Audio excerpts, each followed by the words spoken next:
Episode 12। Khurana mention. Bedroom. रात के करीब 10 बज चुके थे। निहाल रोज की तरह आज भी ऑफिस से 10 बजे घर लौट आ चुका था, पर अभी तक सभी घर वाले खाना खाकर सो गए थे, इसीलिए निहाल भी बिना नीचे रुके सीधे अपने कमरे की तरफ चला गया।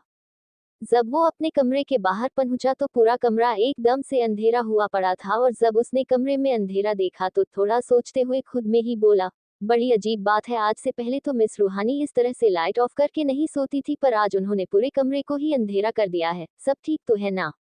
ये सोचते हुए रूहानी के लिए फिक्रमंद होते हुए निहाल यूज आवाज दे कमरे के अंदर चला गया। लेकिन अभी वो एक दो बार ही रूहानी को आवाज दिया था कि तभी एकदम से कमरे की सारी लाइट एक साथ ऑन हो गई, और उस कमरे का नजारा देख निहाल पूरी तरह से स्तब्ध हो गया है। वो अपने आगे पीछे घूम घूम कर कमरे को देखे जा रहा था। पूरा कमरा गुलाब की पंखुड़ियों से सजा हुआ था और चारों तरफ झालर लगे हुए थे जिसमें रंग बिरंगी लाइट जल रहे थे। टेबल पर बेहद ही खूबसूरती से मोमबत्ती जलाया गया था। पूरा कमरा को देखकर बिल्कुल ऐसा लग रहा था जैसे आज उनकी फर्स्ट नाइट हो।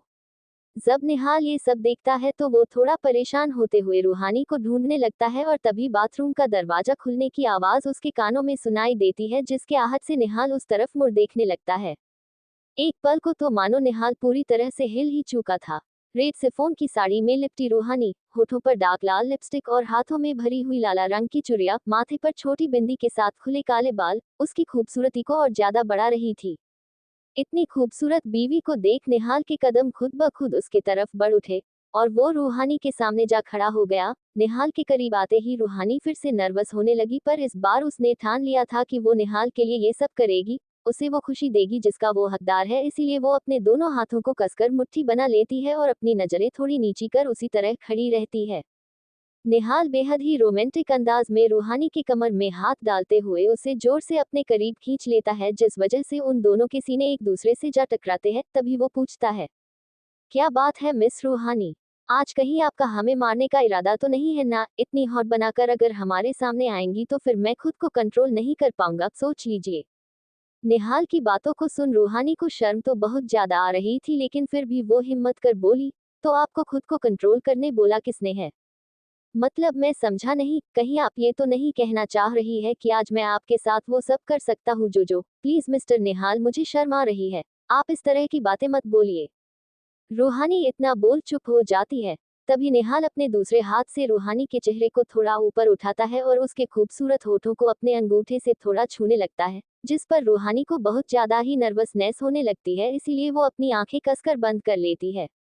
पर अभी निहाल उसके होठों को चुंबता उससे पहले ही वो खुद को कंट्रोल कर रूहानी के सर पर एक प्यारा सा किश करते हुए बोला, मिस रूहानी, आपको मेरे लिए ये सब करने की कोई जरूरत नहीं है। आपको क्या लगता है कि आपको इस तरह जबरदस्ती ये सब करते देख मैं खुश हो जाऊंगा? मैं अभी वो सब कुछ भी नहीं करूंगा जब तक कि आप खुद ऐसा कुछ नहीं चाहती। और रही बात हमारे रिश्ते को आगे बढ़ाने की, तो वो तभी होगा जब आप दिल से इस सब के लिए तैयार होंगी, ना कि सिर्फ मेरे खुशी के लिए।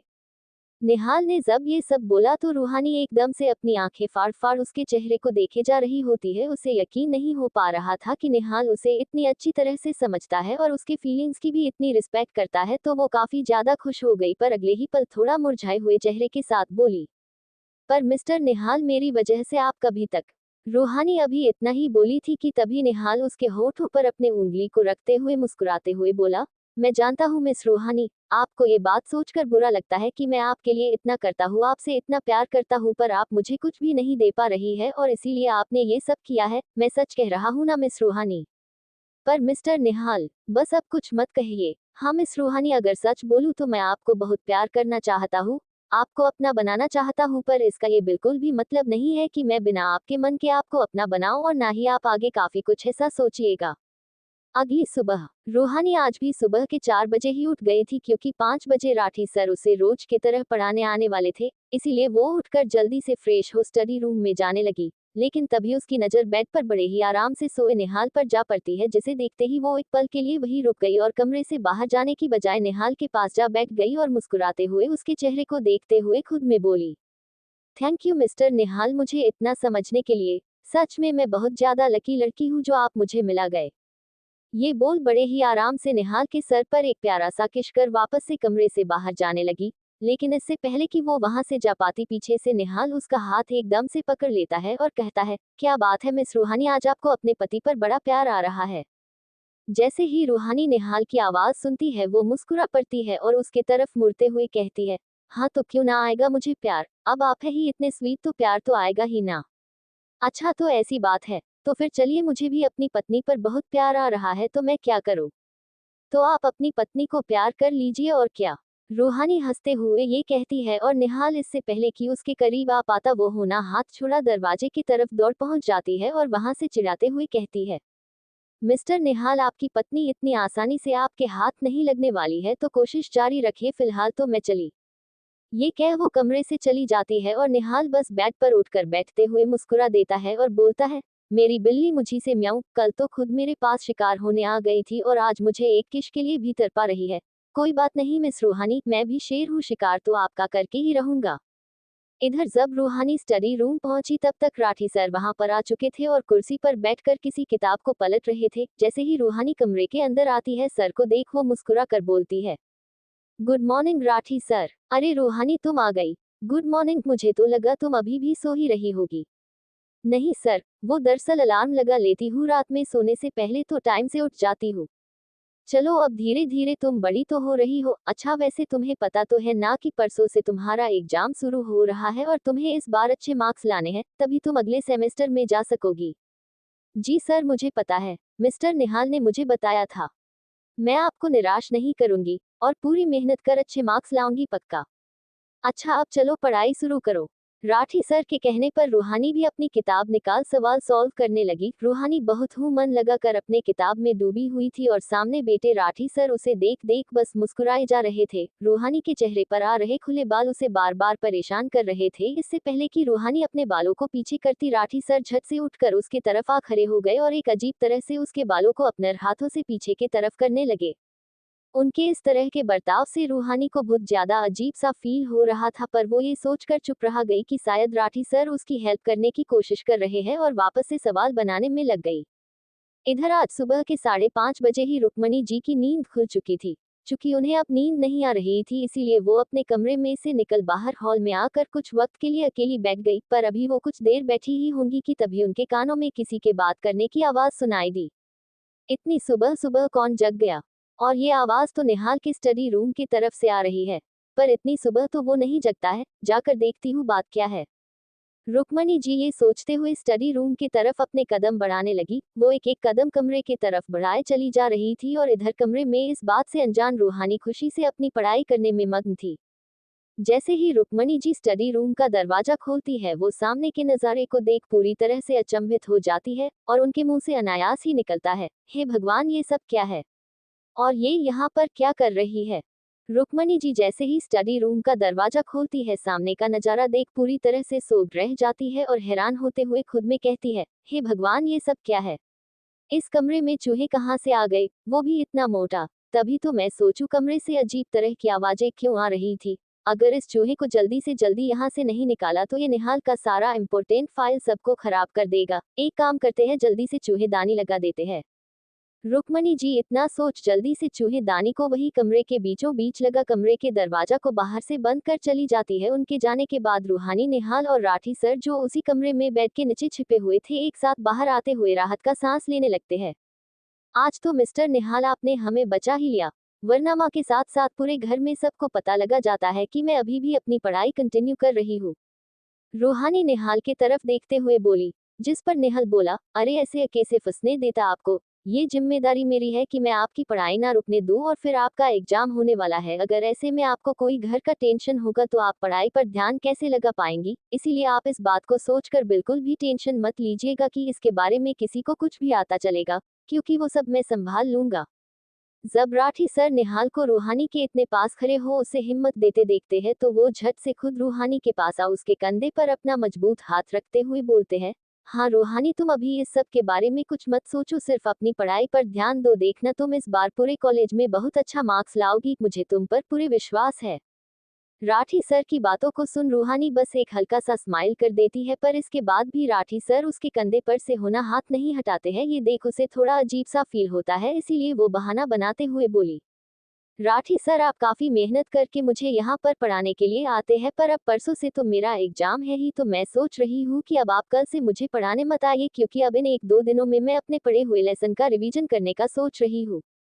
ये कहते कहते रूहानी राठी सर से कुछ दूर जा निहाल के पास जा खड़ी हो गई, पर उसकी इन बातों को सुन राठी सर पूरी तरह से स्तब्ध हो गए और हड़बड़ाते हुए बोले, अरे ऐसे कैसे तुम्हें पढ़ाने ना आओ? मेरा मतलब है कि अगर मैं तुम्हें पढ़ाने आऊंगा तो इन 2 दिनों में तुम्हें जिन भी लेसन में कोई प्रॉब्लम होगी उसे सॉल्व करवा दूंगा ना, वरना तुम बेकार में एक ही लेसन में कितना टाइम देती रहोगी। पर राठी सर, रूहानी अभी इतना ही बोल पाई थी कि तभी निहाल रूहानी की तरफ देख उसे समझाते हुए बोल पड़ा, मिस रूहानी, वैसे राठी सर बिल्कुल सही ही बोल रहे हैं। देखो, तुम ये सब मत सोचो, सिर्फ अपनी पढ़ाई पर ध्यान दो, सर के आने से तुम्हें हेल्प ही होगी, समझी आप? निहाल के बोल देने के बाद रूहानी और आगे कुछ नहीं बोल पाए, इसीलिए चुप रह गई, पर उसे राठी सर का अपने आसपास होना बिल्कुल भी अच्छा फील नहीं करा रहा था। 10 बजे का समय, 10 बज चुका था, सभी लोग नाश्ता कर अपने अपने काम में लगा गए थे। निहाल भी ऑफिस जाने के लिए रेडी हो रहा था, पर वो काफी समय से टाई बांधने का जद्दोजहद कर रहा था, लेकिन उसकी सारी कोशिश बेकार ही हुए जा रही थी, क्योंकि उसने कभी टाई खुद से बांधा नहीं था, इसी वजह से उससे हो नहीं रहा था। तभी मन में कुछ सोचते हुए रूहानी कमरे में आ रही होती है, पर जैसे ही उसकी नजर निहाल पर जाती है, वो अपने मन के विचारों को कुछ समय के लिए साइड में रख निहाल के पास जाते हुए पूछी, क्या हुआ मिस्टर निहाल, आप इस तरह से चिड़चिड़े क्यों लग रहे हैं? कोई प्रॉब्लम है क्या? अब क्या बताओ मिस रूहानी, मेरे गुस्सा होने का कारण ये टाई है। देखिए ना, इसे कभी से बांधने की कोशिश करे जा रहा हूँ, पर अभी तक बांधने में सफल नहीं हो पाया हूँ, ऊपर से मुझे देरी अलग हो रही है। निहाल की बातों को सुन रूहानी 1 मिनट के लिए सोच में पड़ गई और हैरानी से निहाल के चेहरे को देखते हुए पूछी, पर मिस्टर निहाल, आप तो डेली टाई लगाते हैं, तो फिर? वो दरअसल मुझे टाई बांधनी नहीं आती है, मैंने खुद से कभी भी नहीं लगाई है, वो तो इन सब के लिए स्टाफ रखे थे, पर अभी माँ, बुआ माँ सब घर में है, इसीलिए उन लोगों को छुट्टी दे दी है। जैसे ही रूहानी ये सुनती है कि इतने बड़े बिजनेसमैन को एक छोटी सी टी बांधनी नहीं आती है, वो अपनी हंसी रोक नहीं पाती है और खिलखिलाकर बिल्कुल मासूम बच्चों की तरह हंसने लगती है। रूहानी को इस तरह से खिलखिलाकर हंसते हुए देख निहाल पूछता है, आप मुझ पर हंस रही है मिस रूहानी? अरे अब इतने बड़े बिजनेसमैन को टाई बांधने नहीं आती है, ये जानेंगे तो हंसी तो आएगी ही ना। वैसे आप इतने छोटे से काम के लिए भी स्टाफ रखते थे, बात बड़ी ही हैरानी की है। हाँ भाई, आप लोग तो इतने पैसे वाले हो, फिर क्यों नहीं रखेंगे हर एक काम के लिए स्टाफ? प्लीज ना मिस रूहानी, अब मेरी टांग खींचना बंद कीजिए, और अगर आपको टाई बांधनी आती है तो थोड़ी में हेल्प कर दीजिए। वैसे भी कभी से कोशिश कर रहा हूँ, पर ये मुझसे हो ही नहीं रहा है। अच्छा ठीक है बाबा, मैं कर देती हूँ, पर आप पहले खुद को सीधा खड़ा कीजिए। इस तरह बार बार इधर उधर घूमेंगे तो मैं टाई कैसे बांधूंगी? रूहानी निहाल को सीधा खड़ा कर खुद उसके करीब जा उसके टाई को बड़े ही शिद्दत के साथ बांधने लगती है। लेकिन तभी निहाल के चेहरे पर एक मुस्कान उभर आती है और वो मुस्कुराते हुए अपने दोनों हाथों से रूहानी की कमर को पकड़ लेता है और उसी झटके में अपने बेहद करीब खींच लेता है। निहाल के ऐसा करने से रूहानी का पूरे शरीर निहाल के शरीर से जा चिपक जाता है, जिस वजह से वो शर्म से लाल होने लगती है और निहाल के चेहरे को देखते हुए पूछती है, ये आप क्या कर रहे हो मिस्टर निहाल? प्लीज इस तरह की हरकत मत कीजिए, कोई देख लेगा तो प्लीज छोड़िए मुझे। अरे कोई देख लेगा तो क्या होगा, वो खुद ब खुद बिना कुछ बोले चला जाएगा, क्योंकि मैं आपका पति हूँ और मैं मर्जी में अपनी पत्नी को जब चाहूँ तब प्यार करूँ। आपने बड़ी बड़ी बातें करने में माहिर है मिस्टर निहाल। आपकी टाई बंध चुकी है, तो अब मुझे छोड़िए, मुझे जाना है। ये टाई बंधवाना तो एक बहाना था मिस रूहानी, ताकि इस बहाने मैं कुछ वक्त आपके करीब आ सकूं। वैसे आपको याद ना हो तो मैं बता देती हूँ कि आज सुबह वाली हमारी किश अधूरी रह गई थी। उस वक्त तो आप मेरे हाथों से निकल गई थी, पर इस वक्त। निहाल इतना कहते हुए रूहानी के होठों को अपने हाथों के उंगलियों से बड़े ही नरमी के साथ छूता है, जिससे रूहानी भी निहाल के प्यार में मदहोश होने लगती है और उन दोनों के बीच बातों का सिलसिला बंद हो जाता है।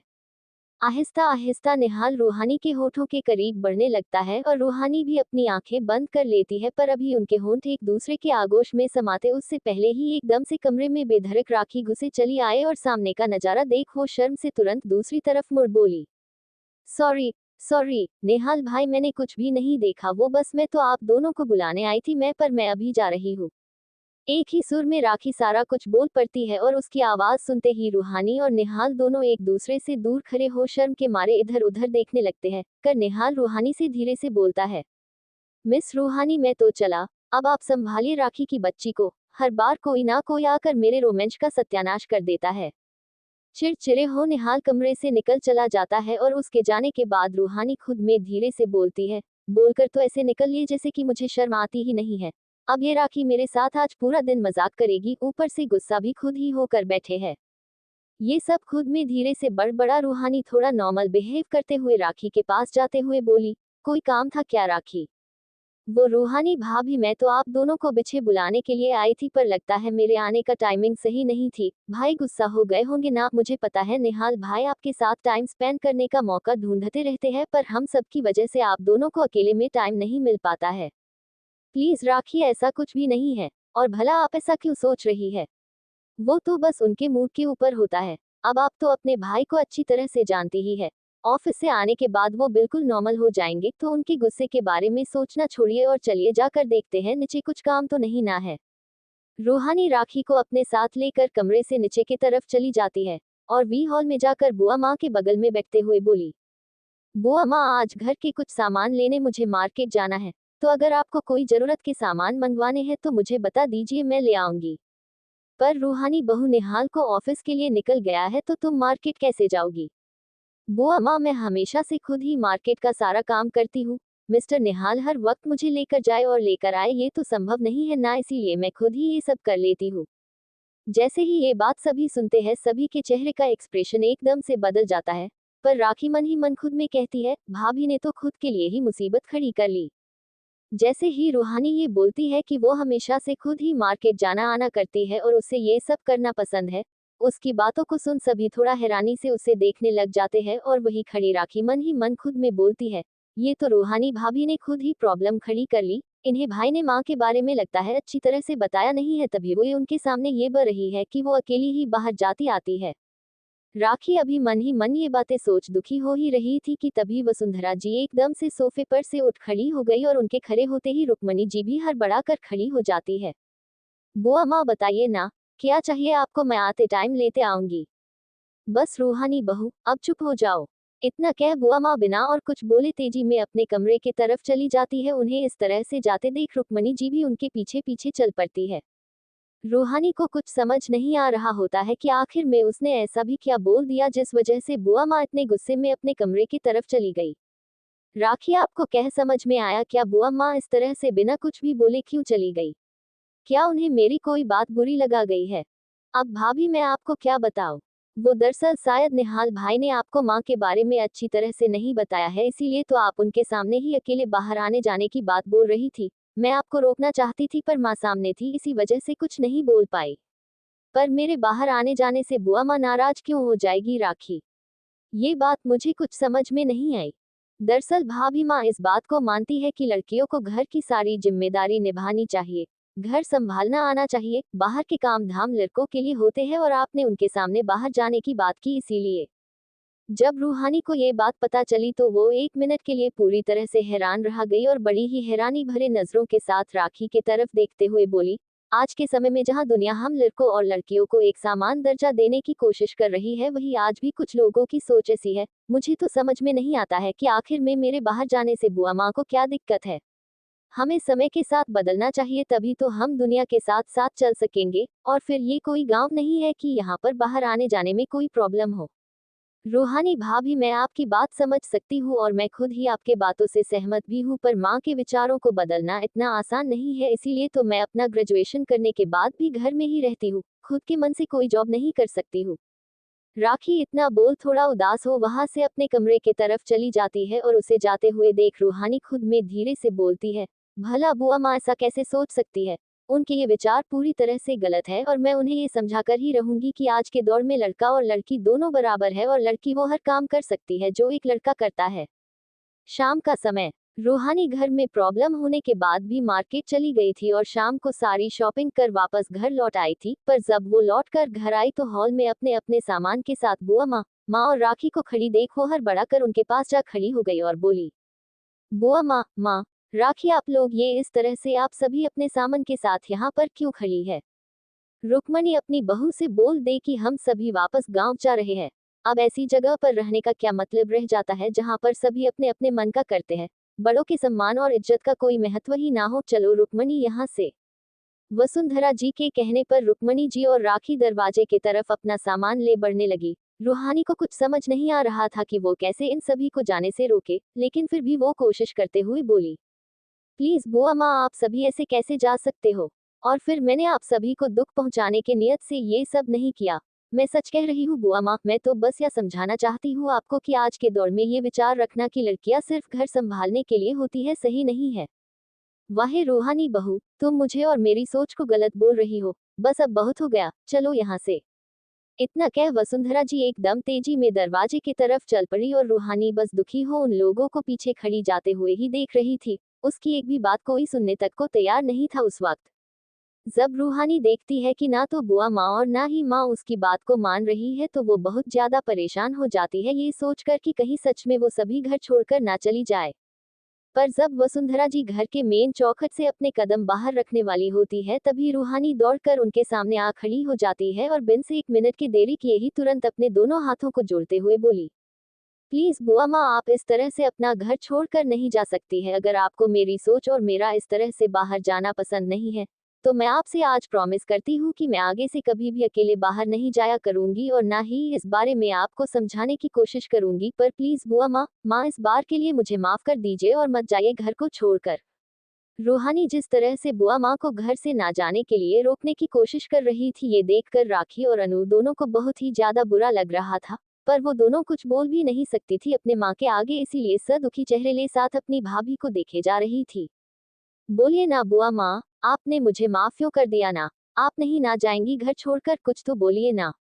रूहानी काफी देर से ये बात वसुंधरा जी से पूछी जा रही थी, तभी एक गहरी सांस लेते हुए वसुंधरा जी बोली, रूहानी बहू, ये बात तुम भी बहुत अच्छी तरह से जानती हो कि मेरी तुमसे कोई दुश्मनी नहीं है, बल्कि मैं खुद भी यहाँ पर ही रहना चाहती हूँ। पर ये बात मैं बिल्कुल भी बर्दाश्त नहीं कर सकती हूँ कि मेरे विचारों को गलत ठहराओ तुम। अगर तुम अपने गलती को समझ माफी मांग रही हो तो मैं तुम्हें निराश नहीं करूंगी। जाओ, मैंने तुम्हें माफ किया। पर हाँ रूहानी बहू, आगे मैं इस तरह की किसी भी गलती को माफ नहीं करूंगी, ध्यान रखना ये बात।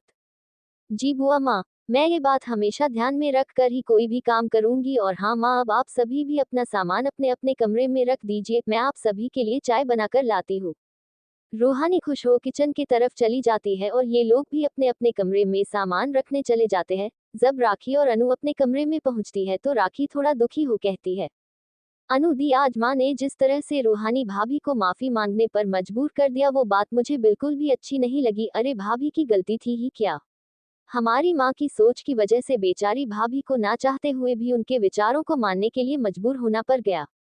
हम राखी, ये बात तो तुम बिल्कुल सच बोल रही हो। आज रूहानी भाभी के लिए मुझे भी बहुत बुरा लग रहा है। अच्छा ही होता अगर हम सभी यहाँ से चले जाते तो कम से कम बेचारी भाभी तो आज के समय के हिसाब से जी सकती। हम सब तो शुरू से ही बेफिजूल के विचार के बोझ तले दबे आ रहे हैं, अब इसे भाभी भी शामिल हो गई। ये दोनों बहन जिस तरह से दुखी हो आपस में बात कर रही थी, इनकी बातें दरवाजे पर चाय का ट्रे लिए खड़ी रूहानी सुन लेती है और दोनों की बातों को सुनने के बाद वो कमरे के अंदर ना जा दूसरी तरफ चली जाती है। रात का समय, जब निहाल ऑफिस से वापस घर लौटता है तो रोज की ही तरह आज भी सिवाय रूहानी के सभी लोग खाना खाकर अपने अपने कमरे में सोने के लिए चलेगा गए होते हैं, इसीलिए निहाल भी सीधे अपने कमरे में चला जाता है। जब वो कमरे का दरवाजा खोल अंदर आता है तो रूहानी को बेड पर बैठ किसी गहरी सोच में खोए देख अपने कदम एकदम आहिस्ते आहिस्ते उसकी तरफ बढ़ाने लगता है और रूहानी के एकदम से पीछे जा बैठते हुए उसके कान के पास जा थोड़ा जोर से आवाज कर देता है। चूंकि रूहानी आज दिन भर में हुए घटनाओं को लेकर काफी परेशान थी और उसी सोच में डूबी हुई थी, इसीलिए अचानक से आवाज सुनते ही वो एकदम से घबरा झट से बेड पर से उठ खड़ी हो बोली, क्या हुआ, कौन है? लेकिन ये बोलते हुए जैसे ही वो पीछे पलटी, बेड पर मुस्कुराते हुए निहाल को देख वो हैरानी भरे नजरों से देखते हुए बोली, तो ये आपकी हरकत थी मिस्टर निहाल? आपको आइडिया भी है कि अभी मैं कितनी ज्यादा डर गई थी? आपको तो मैं अभी बताती हूँ। रूहानी इतना बोल बेड पर से एक तकिया उठा निहाल को उस तकिए से मारने लगी। निहाल भी अपने बचाव में दूसरे तकिया ले रूहानी की तरफ मारे जा रहा था। उन दोनों की लड़ाई में गलती से रूहानी का पैर स्लिप हो जाता है और वो तकिया के साथ ही निहाल के ऊपर जा गिरती है, जिस वजह से निहाल भी बेड पर लेट जाता है। जैसे ही दोनों की नजरें एक दूसरे से मिलती है वो दोनों एकदम खामोश हो बस एक दूसरे को देखने लगते हैं। निहाल अपने हाथों को धीरे धीरे रूहानी की कमर से ऊपर करते हुए उसकी पीठ पर ले आता है।